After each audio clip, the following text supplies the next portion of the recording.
December 15, 2017. Alberto E. Rodriguez. Getty Images. Fiona Miller's Star Wars. Carrie Fisher passed away almost a year ago, having suffered a heart attack on a plane from London to Los Angeles and dying a few days later. Her tragic death colored the holiday season for the family, who then lost their matriarch, Carrie's mother Debbie Reynolds, just a few days later.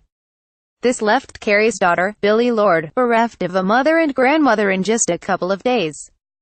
It was discovered later that Carrie Fisher had several different kinds of drugs in her system, which was a result of her battle with depression. As per her wishes, the Star Wars princess was cremated and had her ashes buried in a giant fake Prozac bottle.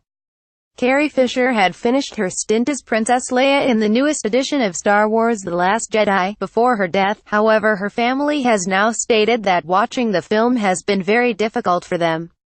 Although the family saw a rough cut of the film last year before her death, they have stated that at that point watching the film was not as bad, as Carrie Fisher was still alive at that point.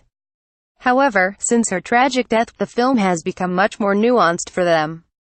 Todd Fisher recently told TMZ that one scene, in particular, was difficult for him to watch, especially considering the circumstances of her death. In one particular scene, which TMZ describes as traumatic for General Leia, Fisher says they had a very difficult time with watching it. However, the family was very happy with Lucasfilm's tribute to Carrie at the end of the film. Carrie Fisher sadly won't be featured in the next Star Wars installment, which has some fans incredibly upset that they've decided to cut her entirely from the series of films.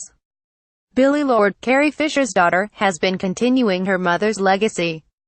She walked the red carpet at the Star Wars premiere, even though heart-wrenchingly she did so with her mother last year. She has also taken custody of her beloved dog, who had been by Carrie's side for many years.